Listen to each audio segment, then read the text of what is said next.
Swipe your credit card and get instant payment at just 1.9%. For more details, call 78712 78714. Voice of Lingesh நேயர்களுக்கு அன்பு வணக்கம். ஒன்று content கிடச்சா பயங்கரமாக கிடச்சிடுது, இல்லை கண்டென்ட்டு கிடைக்கவே மாட்டேங்குது. இப்போ பார்த்தீங்கன்னா நேற்றைய தினம் ஒரே நாளில் பார்த்தீங்கன்னா ஊர்பட்ட கண்டென்ட்டு. ஒரு பக்கம் பார்த்தீங்கன்னா இந்த ஒப்பாரி முன்னேற்ற கழகம் இருக்குது இல்லையா, நேற்று திருவேற்காடில் ஏதோ ஒரு கல்யாணத்துக்கு கூப்பிட்ருக்காங்க போல், அங்கே போய் மறுபடியும் ஒப்பாரி வச்சுருக்கிறாங்க. அதில் என்ன ஒரு ஹைலைட்னாக்கா, நம்ம உதயநிதியும் சீமானும் ஒன்றா கை கோத்துக்கிட்டு கை குலுக்கிக்கிட்டு போகிறாப்புல, அது ஒரு கண்டென்ட்டு. ரெண்டாவது வந்து பார்த்தீங்கன்னாக்கா நம்ம உலகநாயகன் இருக்கார் இல்லையா, அவர் பார்த்தீங்கன்னாக்கா கண்ணாடி முன்னாடி காலி துப்பிக்கிற மாதிரி அவரே ஒரு கேள்வி கேட்குற மாதிரி ஒரு பேச்சு பேசியிருக்காப்புல. இதில் ஹைலைட் என்னன்னாக்கா, அவர் என்ன பேசுகிறாருன்னு புரியாமலே ஒரு கூட்டம் என்னதாங்க இவர் பேசுகிறாரு ஒன்றுமே புரியலைங்க.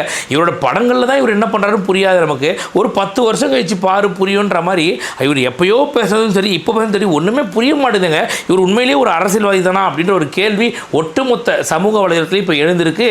அப்படி என்ன பேசினாரு, இந்த ஒப்பாரி முன்னேற்ற கழகத்தில் என்ன அப்படி ஒப்பாரி வச்சாங்க, அதே மாதிரி சீமானும் உதயநிதி இப்போ கை குலுக்கிக்கிட்டு போகிறதுக்கான காரணம் என்ன, இதெல்லாம் தாண்டி நம்முடைய தளபதி இருக்கார் இல்லையா, ஜோசப் விஜயன் இருக்கார் இல்லையா, அவருக்கும் எதிர்க்கட்சி தலைவரான உதயநிதி இவங்க 2 பேருக்கும் உள்ள ஒரு டிஃபரன்ஸ் அதை சொல்ல போகிறோம் கடைசியாக. அதை கேட்டிங்கன்னா அட பூ இவ்வளோ கேவலமான கட்சியாடா இந்த திமுக அப்படின்னு நீங்களே காரி துப்பிடுவீங்க. அந்த மாதிரி சம்பவம் நடந்திருக்கு. 1 by 1 டீட்டெயிலாக பார்ப்போம். வீடியோ ஸ்கிப் பண்ணாமல் ஃபுல்லாக பாருங்கள்.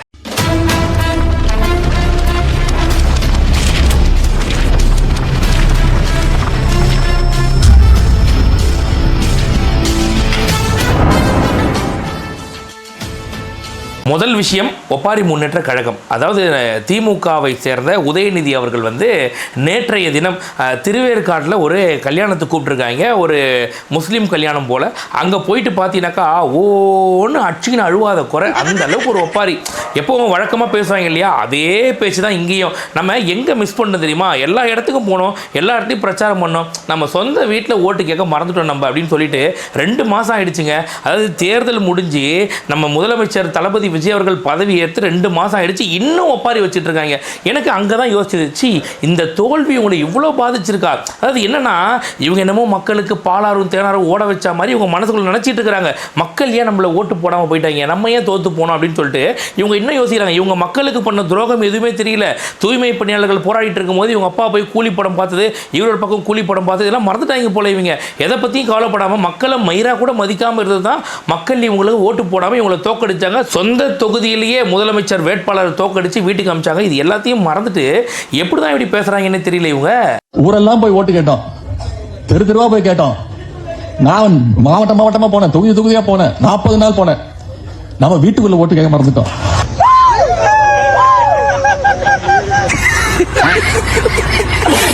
இதில் செம்ம ஹைலைட் என்ன தெரியுமா, உதயநிதி அவர்கள் சொல்கிறாப்புல, அதாவது நம்ம முதலமைச்சர் சொன்னார்ல என்னை தொட்டவங்களை விட மாட்டேன் அப்படின்னு சொல்லிட்டு அதை ஒரு டைலாகாக பேசி, கரெக்டு தாங்க.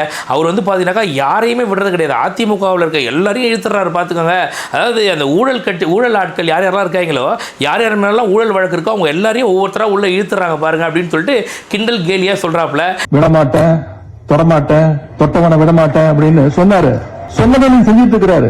ஒரு அதிமுக எம்எல்ஏ கூட விட மாட்டேன், அதுவும் குறிப்பா ஊழல் வழக்கு யார் யார் மேல இருக்கோ அவனெல்லாம் நான் விட மாட்டேன், வேற யாரும் தொற்ற விட மாட்டேன், நான் மட்டும்தான் தொடுவேன். நான் ஒரு கேள்வி கேட்கட்டுமா, நம்ம உதயநிதி கிட்ட சேகர் பாபுன்னு ஒருத்தர் இருந்தார் இல்லையா, அவர் எந்த கட்சியிலேருந்து எந்த கட்சிக்கு வந்தார், நீங்கள் தொட்டவங்களை விட்டீங்களா இல்லை தொடாமல் விட்டீங்களா இல்லை தொட்டு விட்டீங்களா, எப்படிங்க நீங்கள் மட்டும் மாற்று கட்சியிலேருந்து இங்கே கூப்பிட்றீங்க? சரி சேகர் பாபு கூட விடுங்க பரவாயில்ல, செயல் வீரர் செந்தில் பாலாஜி 10 ரூபா பாலாஜி இருக்கார் இல்லையா, அவரை எப்படி தொட்டு விட்டீங்களா இல்லை தொட்டுக்கிட்டே விட்டீங்களா, எப்படிங்க அவர் எப்படிங்க நீங்கள் இழுத்தீங்க? ஏன் ஏவா வேலு இன்னும் அதிமுகவில் இருக்க எல்லா அமைச்சர்களையும் நீங்கள் எடுத்து பாருங்க, நீங்கள் முன்னாள் அமைச்சர்கள் எல்லாருமே கம்ப்ளீட்டாக அதிமுகவில் கொண்டு வந்தவங்க தான். அப்போ இவங்க வந்து யாரையும் இழுத்தாக்கா அது தப்பு கிடையாது. எங்கள் கட்சிக்கு வந்து வாண்டடாக சேர்றவங்கள நாங்கள் வேணாம் அப்படின்னு சொல்லி அனுப்பிடணுன்றீங்களா? எங்களுக்கு ஒன்றும் புரியல. எங்களுக்கு இதெல்லாம் கூட வாங்க வந்து ஒப்பாரி வைப்பீங்க. ஒரு அதிமுக எம்எல்ஏ கூட விட மாட்டேன், அதுவும் குறிப்பா ஊழல் வழக்கு யார் யார் மேல இருக்கோ அவனெல்லாம் நான் விட மாட்டேன், வேற யாரும் தொற்ற விட மாட்டேன், நான் மட்டும்தான் தொடுவேன். அழக்கூடாது. உனக்கு என்ன பிடிக்கும், கோன் ஐஸ் பிடிக்குமா, குச் ஐஸ் பிடிக்குமா? சரி வீட்டுக்கு போய் அம்மா கிட்ட சொல்லக்கூடாது, யாரும் கூப்பிட்டு வரக்கூடாது, புரியுதா? Good bye. இல்ல போ போ போ. இல்லை இதெல்லாம் தாண்டி எனக்கு ஒரு கேள்வி இருக்காது. என்னன்னாக்கா, அதாவது ஒரு கல்யாண வீட்டுக்கு நம்ம எவ்வளோ கல்யாண வீட்டுக்கு போயிருப்போம். கல்யாண வீட்டுக்கு போனாக்கா என்ன பண்ணுவாங்க, மைக்கெல்லாம் எனக்கு தெரிஞ்சு மைக்கு மேடெல்லாம் இருக்காது. கல்யாண மாப்பிள்ளை பொண்ணு அந்த ரிசப்ஷன் மேடை இருக்கும், ஓகே பரவாயில்ல. மைக்கு எங்கே இருக்கும் அப்படின்னாக்கா, இந்த பாட்டு கச்சேரி இருக்கும் பார்த்தீங்களா, அவங்கக்கிட்ட தான் மைக் இருக்கும். ஆனால் இவங்க வாண்டடாக நாங்கள் வரோம் அப்படின்னு சொல்லிட்டு மைக்கு மேடை எல்லாத்தையும் போட்டு ஸ்கிரிப்ட் பேப்பர் முதல் கூட எடுத்துன்னு வராங்கனாக்கா, அப்போ ப்ரீ பிளான்டாக எதாவது பண்ணுறாங்களோ அப்படின்ற மாதிரி தோணுது எனக்கு. ஏன்னா நீங்கள் யோசிச்சு பாருங்களேன், நீங்கள் கல்யாணத்துக்கு வரோம், கல்யாண மாப்பிள்ளையை வாழ்த்துறோம்னாக்கா நல்லா இருங்கப்பா, நீ டூடி வாழுங்கப்பா அப்படின்னு சொல்லிட்டு போய் நம்ம பார்த்துருக்கோம். நம்ம அங்கே மேடையை வைக்கணும், மைக்கு வைக்கணும், ஸ்கிரிப்ட் பேப்பர் முதல் கொண்டு வைக்கணும் அப்படின்னாக்கா நீங்கள் யோசிச்சு பாருங்கள், நீங்கள் எந்த அளவுக்கு ப்ரீ பிளான்டாக வந்திருக்காங்க. போகிறோம், ஒப்பாரி வைக்கிறோம், நல்லா அந்த கல்யாண வீட்டில் அழுது அப்படியே வந்து அதை இழவு வீட மாற்றாமல் நம்ம வரக்கூடாதுன்னு சொல்லிட்டு ப்ராப்பராக பிளான் பண்ணி வந்திருக்காங்க திமுக காரங்க. அதுக்கு தான் சரியாக பேர் வச்சாங்க போல, ஒப்பாரி முன்னேற்ற கழகம் அப்படின்னு சொல்லிட்டு.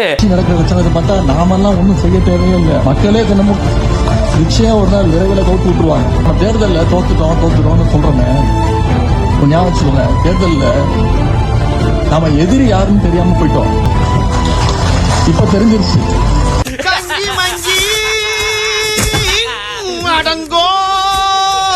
அதே மாதிரி இன்னொரு விஷயம், இந்த ஸ்கிரிப்ட் பேப்பர் அப்படின்னு ஒன்று ஞாபகத்துக்கு வந்துச்சு. ஒரு விஷயம் நான் இப்போ வந்து ஒன்று பண்ணுறேன், இதை பண்ணுறதை பார்த்து உங்களுக்கு கோவம் வருதான்றது மட்டும் நீங்கள் பாருங்கள். இப்போ வந்து என் கையில் இருக்க இந்த ஃபோன் தான் வந்து ஸ்கிரிப்ட் பேப்பர், சரிங்களா? சும்மா வச்சுக்கிட்டு ஒரு வருஷத்துக்கு முன்னாடி நான் வந்து பார்த்தீங்கன்னா விளையாடிக்கிட்டு இருந்தேன். அந்த டைமில் சாப்பிட கூப்பிட்டாங்க. அப்போ வந்து நான் கீழே போயிட்டு சாப்பிடலாம் அப்படின்னு சொல்லிட்டு போகும்போது பார்த்தீங்கன்னாக்கா தடுக்கி விழுந்துட்டேன். அப்போ தடுக்கி விழும்போது எனக்கு லேசான ஒரு காயம் ஒன்று இருந்துச்சு. அந்த காயத்துக்கு 2 தெரு தள்ளி ஒரு மெடிக்கல் ஷாப்பில் மருந்து ஒன்று போட்டேன். அப்போது எங்கள் அப்பா வந்து ஏண்டா பார்த்து விளையாட மாட்டியா அப்படின்னு சொல்லிட்டு கேட்டார். உடனே வந்து எங்கள் அம்மாவும் கோவப்பட்டு ஏன்பா பார்த்து விளையாட மாட்டியான்னு சொல்லிட்டு கேட்டாங்க. அப்போ நான் உடனே கோச்சிக்கிட்டு மேலே நான் போயிட்டேன். இப்போ எவ்வளோ காண்டாகுது உங்களுக்கு யோசிச்சு பாருங்கள் நீங்கள். அதாவது ஒரு விஷயம் நடக்குது, என் வாழ்க்கையில் நடக்கிற ஒரு விஷயத்தை அதையே நான் ஸ்கிரிப்ட் பேப்பரில் படித்தா இதை விட கேவலம் உலகத்தில் வேறு எதாவது இருக்கான்னு பாருங்கள். நம்ம உதவாநிதி அப்படி தாங்க பண்ணுறாரு. அவரோட இளமை காலத்திலேயோ அவரோட குழந்தை பருவத்திலேயோ ஏதோ ஒரு விஷயம் நடந்துச்சு. அந்த நடந்த விஷயத்தை இப்போ நீங்களே சொல்லுங்கள். உங்ககிட்ட யாரோ ஒருத்தர் வராங்க, வந்துட்டு எப்பா என்ன பண்ண நடந்துச்சு நீங்கள் சொல்லுங்கப்பா.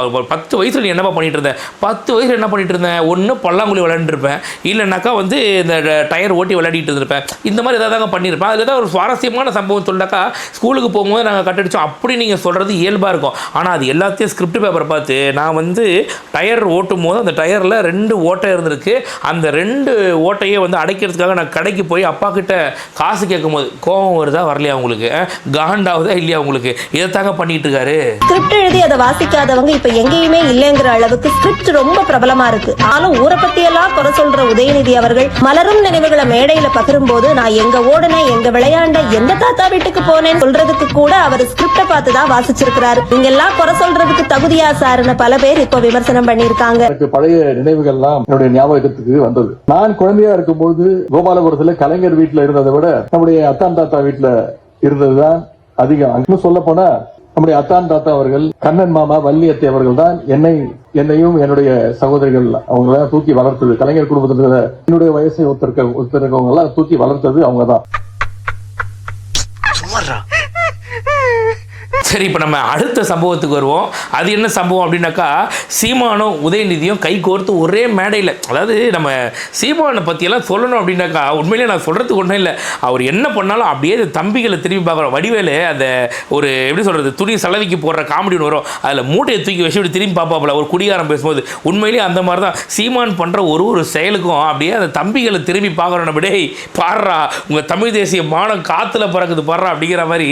உண்மையிலேயே ஒரு காலத்தில் இவர் வந்து பார்த்தீங்கன்னாக்கா உதயநிதியை கழுவி ஊற்றுறதுனா, இந்த கொத்தூசை கழுவி ஊற்றுறதுனா, இப்போ ரீசெண்டாக தாங்க ஒரு 3-4 மாதம் நினைக்கிறேன், அந்த டைமில் கழுவி ஊற்றுறது என்ன கொத்தடிமைகளாக இருக்கிறாங்க அப்படின்னு சொல்லிட்டு, அதாவது இன்பநிதியும் உதயநிதிக்கும் வந்து இப்போவே சொம்படிக்க ஆரம்பிச்சிட்டாங்கன்னு சொல்லிட்டு கழுவி ஊற்றுன இவ்வளவும் பேசிட்டு இன்னைக்கு அதே உதயநிதி கிட்ட கை கோர்த்து நிற்கிறாருங்க.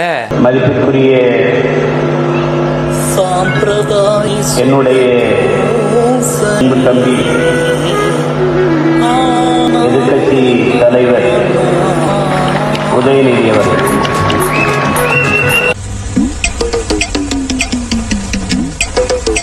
இல்லை, எனக்கு உண்மையிலேயே ஒரே ஒரு கேள்வி தான், எங்கடா போச்சு உங்கள் தமிழ் தேசியம்?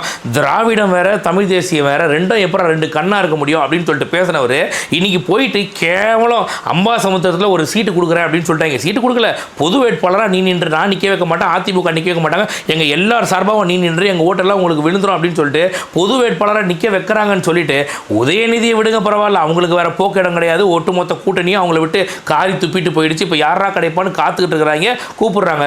இவ்வளோ நாளாக வந்து என் இனத்துக்காக போராடுற தமிழ் தேசியம் அது இதுன்னு சொல்லிட்டு மயிரை புடுங்க பேசுனீங்கல்ல, இப்போ எங்கடா போச்சு உங்கள் தமிழ் தேசியம்? காற்றுல பறக்க விட்டீங்களா அப்படின்னு சொல்லிட்டு மானமுள்ள தம்பிகள் சட்டையை பிடிச்சி காரி துப்பி நான் கொடுத்த திருநதியை திருப்பி கொடுறான்னு கேட்பானுங்க. ஆனால் இவனுக்கு கேட்பானுங்களா?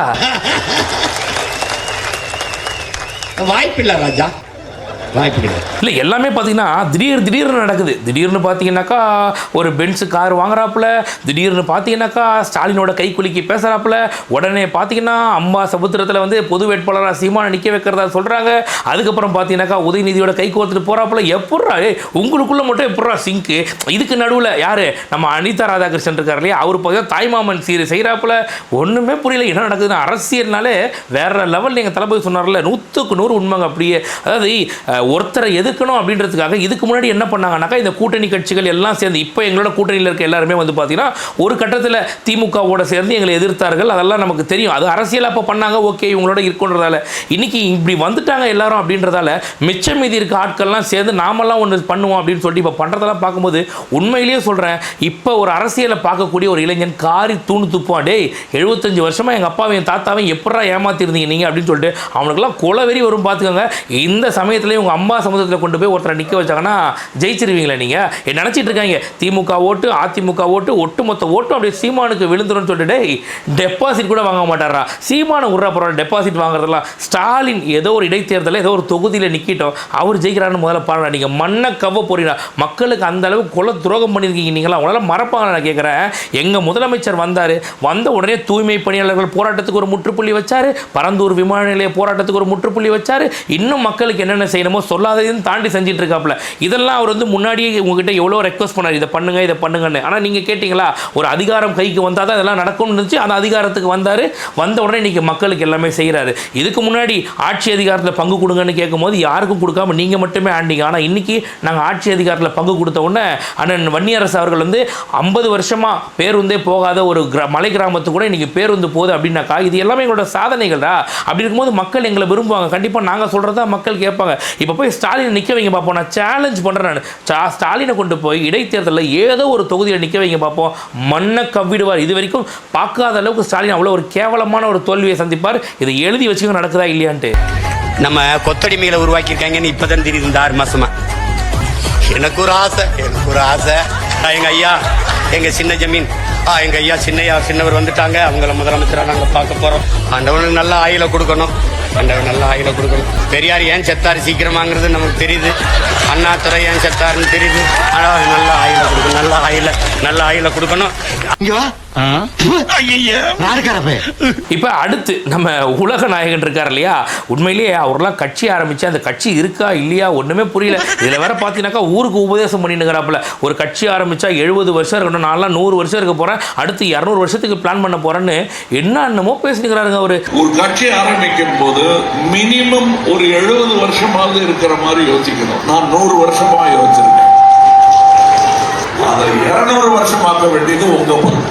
அதாவது நீங்கள் ஒருத்தருக்கு அட்வைஸ் பண்ணலாம், அது தப்பு கிடையாது. நான் வந்து தினமும் குடிச்சிட்டு வரவேன், நான் ரொம்ப கேவலமானவன், கேடு கட்டவன், ஊரில் ஒருத்தங்கிட்ட கூட நல்ல பேர் வாங்க மாட்டேன் அப்படின்னும் போது நான் ஒருத்தரை கூப்பிட்டு அட்வைஸ் பண்ணாக்கா அந்த ஊர் உலகம் எனக்கு காரி துப்பாதா? அந்த மாதிரி தான் இன்னைக்கு கமலஹாசனை சோஷியல் மீடியா ஃபுல்லாக போட்டு அடிக்கிறாங்க. காரணம் என்னன்னாக்கா, ஒரு கட்சின்னு இருந்தால் அதில் ஒரு 4 பேராவது இருக்கணும். இவரை தாண்டி யாருமே இல்லை. இவர் கூட இருந்த ஸ்நேகன் கூட இப்போ இவர் கூட இல்லை. இவர் ஒருத்தர் மட்டும் ஒரே ஒரு கட்சி, இன்னொருத்தர் கண்ணாடி போட்ட மாமா ஒருத்தர் இருப்பார் இல்லையா, அவர் 2 பேரை வச்சுட்டு ஒரு கட்சின்ற பேரில் சுற்றிக்கிட்டு இல்லை. இவர் வந்து மக்களுக்கு அட்வைஸ் பண்றாப்லாம். ஒரு கட்சினாக்கா 70 வருஷம் இருக்கணும் பார்த்துக்கோங்க, அது 100 வருஷம் 200 வருஷம் அப்படின்னு சொல்லிட்டு உண்மையிலேயே சொல்கிறேன். அது கண்ணாடியாக இருந்துச்சுக்கோ சார், அது குரங்கு பொம்மை என்ன வேலைன்னு கேட்குற அளவுக்கு அது கண்ணாடி முன்னாடி பார்த்து இவரே ஒரு காரி துப்பிக்கலாம். அது எல்லாத்தையும் போயிட்டு இங்கே எனக்கு ஆக்சுவலாக ஒரு விஷயம் மட்டும் புரிஞ்சுது. மக்கள்கிட்ட வந்து ஒரு கட்சினா இப்படி, ஒரு கட்சினா அப்படி, இவங்கள நம்பாதீங்க அவங்கள நம்பாதீங்க, இந்த மாதிரி பண்ணிவிடுவாங்க அந்த மாதிரி பண்ணிவிடுவாங்கன்னு அவ்வளோ விஷயங்கள் அவர் பேசினாருங்க. அவர் அந்த பேசின விஷயங்கள் எல்லாம் அப்படியே அவருக்கு பொருந்தும். அது யாருக்கு சொல்கிறார் அப்படின்னாக்கா, நான் ஒருத்தரை நம்பி போன என்ன நடுத்தெருவில் விட்டுட்டாங்க அப்படின்னு சொல்லிட்டு திமுகவை நம்பி போனார்ல, அது கட்சியில் கூட நிற்காம, இதில் காமெடி என்னன்னா விருப்ப மனு காசை வாங்கிட்டு அந்த காசையும் திருப்பி கொடுக்காம மக்களை ஏமாற்றி ஸ்கேம் பண்ணிட்டு கடைசியில் ஆதரவு தெரிவிக்கிறோம் நாங்கள் திமுகவுக்கு அப்படின்னு சொல்லிட்டு ஆதரவு தெரிவிச்சுட்டு கடைசியில் இவர் போய் பார்த்தீங்கன்னாக்கா மக்களுக்கு உபதேசம் பண்ணுறாரு. மக்கள் சொல்லிட்டாங்க, மாப்பிள்ள இவன் தான் எங்கேயும் செம்மையாக அடி வாங்கியிருக்கான் போல இருக்கு அப்படின்னு சொல்லிட்டு இவர் பேசுகிற எல்லாத்தையும் நீங்களே பாருங்களேன். அதே மாதிரி ஒரு டெய்லி ருட்டீனாக இருக்க வேண்டும் உங்களுக்கு அரசியல். கவனிக்கவாவது செய்யுங்க. யாராவது பார்த்துப்பாங்கன்னு விட்டீங்கன்னா யாருமே பார்த்துக்க மாட்டாங்க. திடீர்னு ஒரு நாளைக்கு தலையில இடி விழும்போது தெரியும் ஏன் விழுதுன்னு கேட்பேங்க. ஓ, நீங்களா தானே இங்க கீழே இருந்த மண்ணை வாரி தலையில தூக்கி போட்டீங்க, நீங்க தான் காரணம்னு சொல்லிட்டு போயிட்டே இருப்பான் வழிபோக்கன். மாப்பிள இவன் தான் எங்கேயோ செமத்தியா வாங்கியிருக்கான், இங்க வந்து வேற எவனோ வாங்கின மாதிரி அவுத்துறான் பாத்தியா? இல்ல, இப்போ இதாவது நமக்கு கொஞ்சம் புரிஞ்சுது என்ன பேசினாரு, கொண்டாரு, யாரை பேசினாரு. இவர் வந்து அந்த சேத்தள்ளி மூஞ்சில பூசிக்கிற மாதிரி இவரே ஒரு எல்லாம் பண்ணிக்கிட்டாப்புல நமக்கு தெரியும். அதே மாதிரி திமுகவை கழுவி ஊத்துனாரு, இதெல்லாம் நமக்கே தெரியும். இதுல ட்விஸ்ட் என்ன அப்படின்னாக்கா, ஏதோ ஒரு விஷயம் பேசுறாருங்க, அவர் என்ன பேசுறாரு அவருக்கும் புரியல நமக்கும் புரியல. வேணா நான் போடுறேன், உங்களுக்கு புரிஞ்சா வேணா கமெண்ட் செக்ஷன்ல சொல்லுங்க. என்ன பேசுறாருன்னே புரியலங்க இந்த மனுஷன். ஓ, நீங்களா தானே இங்க கீழே இருந்த மண்ணை வாரி தலையில தூக்கி போட்டீங்க, நீங்க தான் காரணம்னு சொல்லிட்டு போயிட்டே இருப்பான் வழிபோக்கன். சிலர் சொல்லுவாங்க, சகோதரர் கமல் பேசுறது எங்களுக்கு புரியலன்னு. அவங்களுக்கு புரியாம இல்ல, ஆனா புரிஞ்சிக்க கூடாதுன்னு நினைக்கிறாங்க.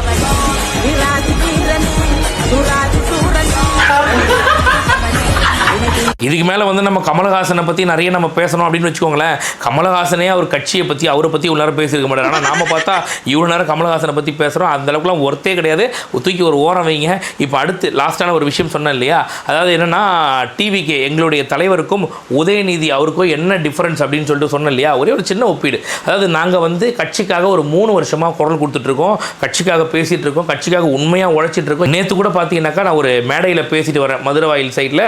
அது மாதிரி நல்ல வரவேற்பு இருந்துச்சு, நிறைய பாராட்டுகள் இருந்துச்சு, எல்லாமே இருந்துச்சு. அதுக்கு முன்னாடி டிவிகேவோட ஒரு மீட்டப் ஒன்று நடத்தணும். எல்லா யூடியூபர்ஸும், அதாவது முதன்மையான யூடியூபர்ஸ் எல்லாரும் ஒன்று சேர்ந்து ஒரு மேடையில் பேசணும். அதுக்கு ஒரு பெரிய அளவில் வரவேற்பு இருந்தது. சோஷியல் மீடியாவில் பயங்கரமாக ஸ்ப்ரெட் ஆச்சு. இந்த வீடியோ பார்க்குற ஃபாலோவர்ஸ்க்குலாம் தெரியும், வேற லெவலில் ட்ரெண்ட் ஆச்சு. அது ஃபுல்லாகவே எல்லாரும் பார்த்தாங்க. அண்ணன் ஜான் ஆரோக்கியசாமி முதற்கொண்டு அந்த வீடியோவை பார்த்தாப்புல கண்டிப்பாக தளபதிக்கு அதுக்கும் போயிருக்கும். ஆனாலும் பார்த்தீங்கன்னா இன்னும் எங்களுக்கு அழைப்பு வரல, வாங்க வந்து மீட் பண்ணுங்கள் தளபதியை, நீங்கள் கட்சிக்காக பேசுகிறீங்க வாங்கன்னு சொல்லிட்டு கூப்பிடல. எங்களுடைய முதலமைச்சரை பொறுத்தவரைக்கும் ஒரே விஷயம் தான், ஒன்று ஏதாவது பண்ணி சாதிக்கணும், கல்வியில் சாதி, இல்லை ஒரு துறையில் சாதி. அப்படி சாதிச்சேன்னா நானே ஒன்று கூப்பிட்டு பார்ப்பேன். இப்போ பிரகலாந்த கூப்பிட்டு பார்த்தார் இல்லையா, செஸ் சாம்பியனை, அந்த மாதிரி வந்து பார்ப்பாரு. அப்படின்னாக்கா கல்வியில் முதல் 3 மதிப்பெண்கள் எடுத்தாங்கனாக்கா அவங்களுக்கு கல்வி விருதுன்னு ஒன்று கொடுக்குறாரு இல்லையா, அந்த மாதிரி ஒன்று படிப்பில் சாதிக்கணும், இல்லை ஒரு துறையில் சாதிக்கணும். இப்படி நீ சாதிச்சேன்னா உன்னை நான் கூப்பிட்டு பார்ப்பேன். ஆனால் இங்கே இந்த பக்கம் பார்த்தீங்கன்னாக்கா இந்த எதிர்க்கட்சி தலைவர் இருக்கார் இல்லையா நம்ம உதவாநிதி, அவர் வந்து பார்த்தீங்கன்னாக்கா இப்போங்க முந்தா நேற்று அந்த அன்றாயர் போட்டு அணகொண்டா இருப்பாங்க இல்லையா, காலையில் கைது பண்ணிட்டாங்கன்னு சொல்லிட்டு வெளில வந்து ஸ்டாலினை வந்து அவங்களே கலாச்சிக்கிட்டு இருந்தாங்க பார்த்தீங்களா. அவங்கள வந்து பார்த்தீங்கன்னாக்கா உதயநிதி அவங்க டீமை மொத்தம் மீட் பண்ணியிருக்காப்புல. அவர் என்ன பண்ணாருனாக்கா, தியாகியான்னு கேட்டால் தியாகியெல்லாம் ஒன்றும் கிடையாது. அதாவது ஒரு குழந்தைய நாயோட வச்சு கேவலமாக பேசினவர், சிங்கப்பெண் சிறப்பு அதிரடிப்படையை கேவலமாக கொச்சையாக பேசினவர், இதெல்லாம் தாண்டி தாவேக்காக பேசக்கூடிய பெண்களை தொடப்பக்கட்ட அது இதுன்னு சொல்லிட்டு நம்ம வீடியோலேயே பீப் போடாமல் கேட்க முடியாது, அந்த மாதிரியெல்லாம் பேசினவர். அப்படியெல்லாம் பேசினாக்கா உடனே ஸ்டாலினும் உதயநிதியும் கூப்பிட்டு பேசிடுவாங்க இல்லையா. அந்த மாதிரி பார்த்தீங்கன்னாக்கா அந்த தியாகியை கூப்பிட்டு பக்கத்தில் நிற்க வச்சு ஃபோட்டோலாம் எடுத்திருக்காப்புல. டிஃப்ரென்ஸ் புரியுதா உங்களுக்கு? எங்களுடைய முதலமைச்சர் தளபதி விஜய்க்கும் இங்கே உதயநிதிக்கும் உள்ள டிஃப்ரென்ஸு. இங்கே ஒழுக்கமாக இருக்கணும், நீ என்னதான் கட்சிக்காக உழைச்சாலும் எங்களுக்கு தெரியும் எப்போ உன்னை கூப்பிடணும், அப்போ தான் நாங்கள் கூப்பிட்டு பார்ப்போன்ற ஒரு தலைவர். இந்த பக்கம் ஆபாசமாக அவதூறா கொச்சையா நீ இழிவு படுத்தாலே போதும், நீ என் பக்கத்தில் நின்றலாண்டா அப்படின்னு சொல்லிட்டு கூப்பிட்டு நிற்க வச்சு ஃபோட்டோ எடுக்கிறாங்க. இவரும் ஒரு தலைவர் இல்லை. இப்போ தெரியுதா, ஒரு கல்யாண வீடாக போயிட்டு நாங்கள் ஏன் தோத்தோம், மக்கள் ஏன் எங்களை வந்து இப்படி பண்ணிட்டாங்கன்னு சொல்லிட்டு கேட்குறீங்க இல்லையா. இதெல்லாம் தான் காரணம். அதாவது கேவலமாக கொச்சையாக ஆபாசமாக பேசுகிற ஒருத்தனை ஈவினிங் நாங்கள் ஜாமீனில் எடுத்துட்டோம் பாடுறா அப்படின்னு சொல்லிட்டு, அது எக்மோரா இல்லை ஏர்வாடியான்னு தெரியல, அந்த அளவுக்கு ஒரு ஆபாசம் காமிச்சிருந்தானுங்க இந்த திமுகவோட அட்வொகேட் விங்கு. இவங்களை கூப்பிட்டு கண்டிக்காம வாங்க வந்து பக்கத்தில் இல்லைங்கன்னு ஃபோட்டோ எடுக்கிறாப்பிலையாமா. இவர் ஒரு தலைவராக, இவரை வேற மக்கள் வந்து தோக்கடிச்சிட்டாங்கன்னு வேற வருத்தப்பட்டு மேடைக்கு மேடை போயிட்டு அழுது ஒப்பாரி வச்சுருக்கிறாங்க. இந்த லட்சணத்துல ஒரு இன்னும் 5 வருஷம் ஆளணுமாமா. அவ்வளோதான் மக்களே, இதுதான் வந்து நேற்று நடந்த விஷயங்கள். இதுதான் ஒரு பக்கம் ஒப்பாரி, இன்னொரு பக்கம் எதிரிகள் 2 பேரும் கை கோர்த்து அப்படியே குலுங்கி வந்து இதுக்கு இதுக்கு முன்னாடி யாரை கழுவி ஊத்துனாரோ சீமானு இப்போ அவங்க கூடயே வந்து கை கோர்த்து நிற்கிறாப்புல தமிழ் தேசிய மானத்தை காற்றுல பறக்க விட்டாப்புல. அது மானமுள்ள தம்பிகள் கேட்பாங்க, இவனுங்க மானம் கெட்டவனுங்க தானே, இவனுங்க கேட்க மாட்டானுங்க. அது ஒரு பக்கம். இந்த பக்கம் கமலஹாசன் நானும் இருக்கிற உள்ளேனையா அப்படிங்கிற மாதிரி புரியாமலே ஒரு பக்கம் பேசிகிட்டு இருக்காப்புல. சரி ஓகே, அப்படி என்ன தான் பேசுகிறாரு, எதாவது புரிஞ்சிக்க முடியுதான்னு பார்த்தாக்கா அவரே ஒரு காரி துப்புற மாதிரி பார்த்தீங்கன்னாக்கா கட்சி நடத்துறதை பற்றி பேசுகிறாப்புல. இவரை போட்டு திமுக குஜிலி மஸ்து பண்ணுச்சு இல்லையா, அதை பற்றியெல்லாம் நம்மகிட்ட பேசிகிட்டு இருக்காப்புல. ஸோ இதெல்லாம் தான் நேற்று நடந்த விஷயம். நேற்று ஒரே நாளில் ஊர்பட்ட கண்டென்ட் கொடுத்துட்டாங்க. அதெல்லாம் உங்கள்கிட்ட கொண்டு வந்து வச்சுட்டேன். இதோட இந்த வீடியோவை முடிச்சுக்கிறேன். நாளைக்கு இன்னொரு கண்டென்ட்டில் சந்திக்கிறேன். நன்றி, வணக்கம். மறக்காம சர்ப்ரைஸ் பண்ணுங்க. தேங்க்யூ.